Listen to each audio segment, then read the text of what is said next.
colidências, a visualização que nós temos é esta, em que você pode selecionar a as últimas 10 RPIs, né, a gente coloca aqui as últimas 10 RPIs, até porque, principalmente para oposição de terceiros, para fazer uma oposição você tem só 60 dias, o que significa que seriam uma janela de 8 RPIs, né, então mais do que isso, até para poder atuar, né, fazendo uma oposição, não seria mais conveniente. A gente deixa aqui no nossa base de dados um histórico de 10 RPIs para você consultar aí.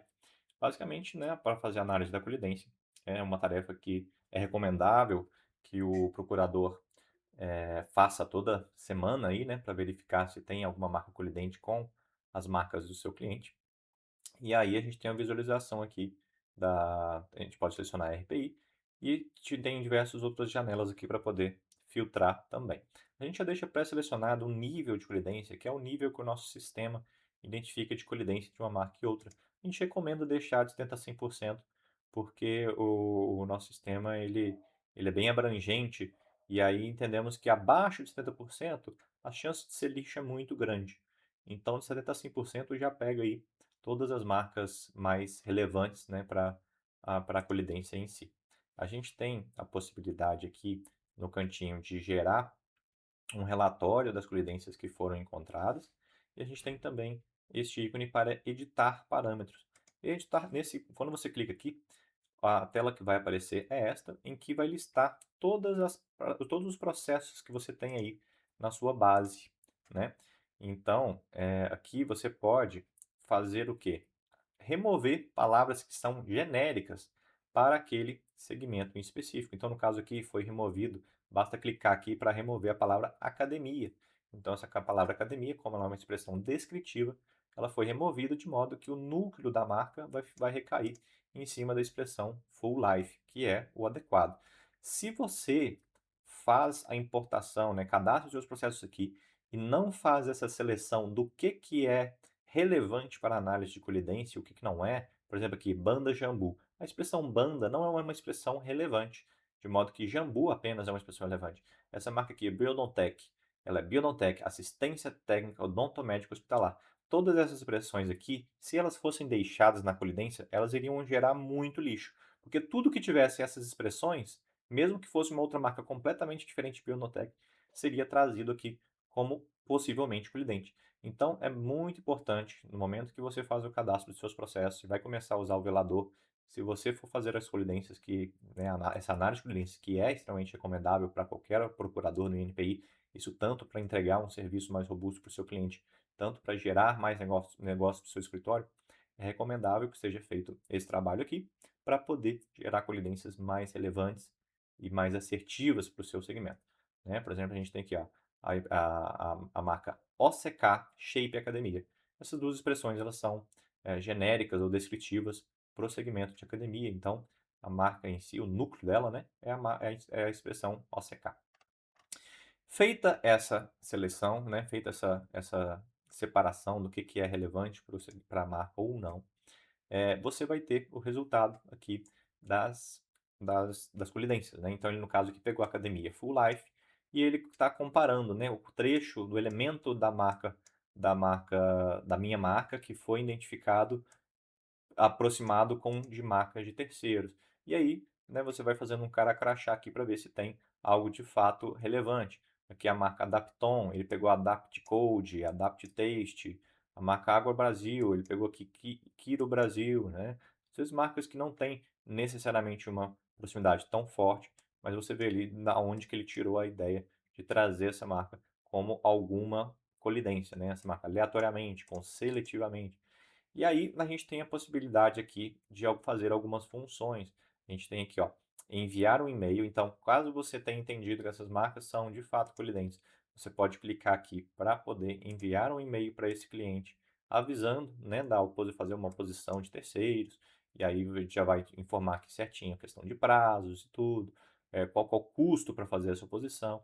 E você pode, né, notificar o cliente sobre essa oposição. Caso você queira apenas comparar as duas marcas, né, visualizar se às vezes as especificações dessas marcas são parecidas, você tem aqui essa comparação lado a lado e a logo não está sendo apresentada porque as duas marcas são nominativas, então elas não têm a logo. Se tivesse, apareceria a logo aqui. Você pode, nesse ponto aqui, abaixar essa colidência, que talvez você quer baixar em PDF ou em doc, e enviar isso para o seu cliente. Você pode muito bem fazer isso. Você pode adicionar um comentário a essa colidência.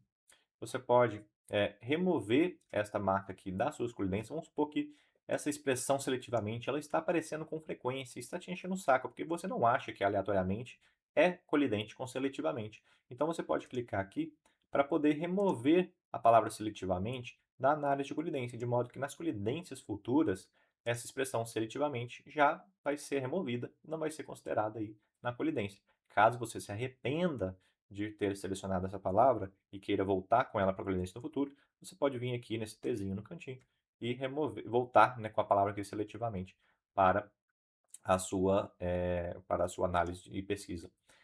Aqui, por fim, a gente tem essa opção de selecionar uma bandeirinha. Essa bandeirinha, para que ela serve? Para você marcar essa colidência como uma colidência relevante. Então, vamos supor que eu identifiquei que essa colidência aqui é uma colidência relevante. Você pode marcar ela. Aí eu vou e considerei que essa daqui também é uma colidência relevante. Você vai e marca ela. E aí, isso é especialmente interessante quando você tem um outro profissional dentro da sua empresa que faz uma primeira análise e aí ele vai selecionando as colidências que são relevantes para depois um outro profissional fazer um pente fino, né, e verificar que se de fato aquelas providências irão ser direcionadas para o cliente, para ver se o cliente está de fato interessado. E aí aqui em cima, né, depois de selecionar essa bandeirinha nas colidências, destacar as colidências, você pode vir aqui em cima e filtrar apenas por colidências destacadas. Filtrou por colidências destacadas, nós temos aqui um resultado apenas das colidências que foram marcadas essa bandeirinha, correto? Aqui a gente, no editar parâmetros de pesquisa das colidências, a gente tem outras funções legais, que é você poder colocar nomes alternativos para essa marca. Então vamos supor que às vezes você quer, além da expressão normal, né, da palavra aqui em específico, você quer adicionar uma nova palavra aqui, talvez uma palavra em uma tradução, né, uma outra língua que não tem necessariamente a ver ortograficamente com a palavra da marca principal, você pode colocar aqui para também ser feita a análise da colidência em cima dessas outras expressões. Você pode selecionar o tamanho do radical que você deseja limitar também dentro da marca. Você pode marcar se você quer ou não considerar dobra de letra, né? Então, algumas palavras têm dobra de letra e aí elas vão ser identificadas com outras com dobra de letras. Você pode optar por não considerar as classes, né? Porque a gente tem aí a gente nutriu o velador com uma análise bem aprofundada de possíveis afinidades de classes. Então, as classes elas não colidem com todas, mas elas também não colidem só com elas mesmas. Então, qualquer possibilidade de afinidade com outra classe foi considerada aqui. E você pode desconsiderar isso, ou você pode querer que ele só colide com aquela classe em específico. Então, você pode colocar para não usar classes similares. Você pode marcar aqui que você não quer identificar as palavras, as marcas que estão com alto renome. Ou você pode, né, desmarcar aqui diversos outros filtros de tipos diferentes de pesquisa da colidência, para poder deixar a sua colidência o mais assertiva possível e com uma filtragem mais adequada para o seu estilo, né, de profissional. Muito bem. Partindo, né, daqui das colidências, a gente tem tudo isso que foi apresentado até então, está dentro do pacote básico do velador. Sendo que a Abigail é a nossa IA, que é um produto vendido separadamente. Né? Então, você pode ter acesso a essa interface aqui de maneira opcional. E o que a Abigail vai fazer, né, é uma IA que a gente programou ela para poder fazer uma filtragem dos resultados que são gerados pela colidência. Né? E pelos testes que nós fizemos, a Abigail tende a filtrar em torno de 50% dos resultados feitos na colidência. Então, se talvez você demorava 2 horas para analisar todo o seu banco de dados de colidência, no caso da Abigail, você vai demorar apenas 1 hora.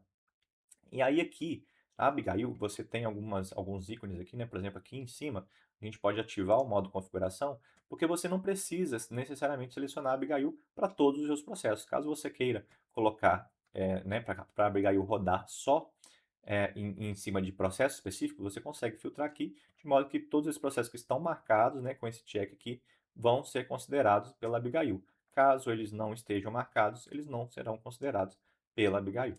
Então, à medida que você selecionando aqui, você obviamente vai ter uma incidência de uma cobrança maior por ter a Abigail sendo rodada em cima, né, dessa marca em específico, correto? E aí, desativando o modo configuração, a gente tem também aqui a opção de baixar um relatório das colidências que foram geradas. Aqui é uma interface bem parecida com a interface de colidências. Você pode selecionar aqui a RPI. Não temos mais aqui alguns filtros, por exemplo, de proporção, porque a Abigail, ela, de fato, ela já faz uma análise que ela já seleciona aquilo que é mais relevante. E aí você faz também, da mesma forma, a análise de comparação, né, entre as marcas para saber se elas são relevantes ou não. E aí você tem, por exemplo, aqui a marca Jambu com a marca Jambu com dois Os, né? Aqui temos uma marca bem parecida, pelo menos do seu ponto de vista, do ponto de vista da palavra, né? Elas são bem semelhantes, apesar de talvez nas classes não terem tanta afinidade. Aqui a gente tem os mesmos ícones, né, que a gente encontra ali na aba de colidências, mas temos esses dois ícones laranjinhas a mais, que são específicos dessa aba da Abigail. E o que esses ícones fazem? Esse primeiro das estrelinhas, quando você clica nele, a Abigail ela vai trazer a argumentação pelo qual ela entende que essas duas marcas são colidentes. Eu vou dar um zoom aqui para ficar mais fácil. E veja só, ela vai apresentar aqui por que a Abigail destacou esta palavra como colidente, né? Aí ela vai falar, as denominações jambu e jambu com dois Os, né, são altamente semelhantes sob o ponto de vista fonético, pois a pronúncia resultante tende a ser idêntica ou muito próxima, jabu, né, levando o consumidor médio à confusão. Ortograficamente, diferem apenas pela duplicação da letra O e pelo acréscimo de uma letra O. Várias variações mínimas que não alteram a percepção global do sinal.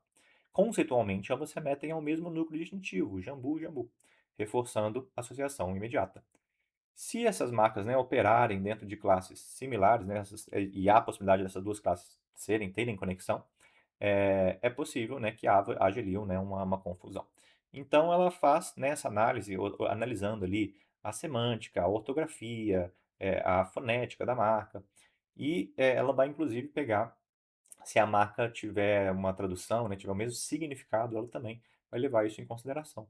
E caso você entenda que essas marcas são de fato colidentes, você pode clicar aqui e você irá gerar uma petição, né, de oposição que vai ser automatizada, de modo que a petição gerada aqui ela vai ser em Word, né, um formato de .docx, e aí você poderá trabalhar em cima desse esqueleto dessa petição de oposição, poupando bastante tempo aí para a sua equipe, né? Então, vou apresentar para vocês aqui como que vai ficar, né, esse apresentação desta petição de oposição, de modo que eu acredito que ela irá poupar muito tempo aí do jurídico, né? Então aqui a gente tem já as informações de cabeçalho, né, da oposta, da opoente, da marca, o processo, o estudo já foi preenchido automaticamente, né? Aqui já foi preenchido automaticamente, as informações da oposta foi preenchido automaticamente. Falou aqui da anterioridade da marca, da marca requerente, né, opoente. Aqui já ela mencionou, ela percebeu que essa marca, né, da banda Jambu, ela tem outros processos protocolados, então ele vai trazer aqui uma listagem de outros processos protocolados, vai trazer aqui uma argumentação em cima do artigo 124, inciso 19, vai trazer aqui uma comparação já entre as duas marcas, inclusive com as especificações das mesmas, vai trazer aqui a argumentação pelo qual ele entende que essas duas marcas são conflitantes, e essa argumentação é aquela que eu, né, li para vocês ali no site do INPI, e vai concluir ali pelo indeferimento da marca. Uma petição de oposição simples, né, mas ao mesmo tempo eficiente e que por mais que talvez você, como procurador, goste de trazer ali a rede social do seu cliente, o site do seu cliente, né, trazer jurisprudências, um arcabouço aí maior de detalhes, né, de requisitos de detalhes nessa petição, a petição está em arquivo, né, de Word, então ela é facilmente editável, mas aqui você já tem um esqueleto, né, da petição, poupando tempo aí de fazer um copia e cola, né, ali no site do INPI de informações básicas e evitando, inclusive, a possibilidade de você errar ao fazer isso e às vezes deixar passar alguma informação de um modelo anterior, né, que não é adequado para esta petição de oposição. Pois bem, essas são as funções adicionais da Abigail, que são opcionais, né, são um extra caso o procurador deseja contratar nessa nossa ferramenta, que é a Abigail.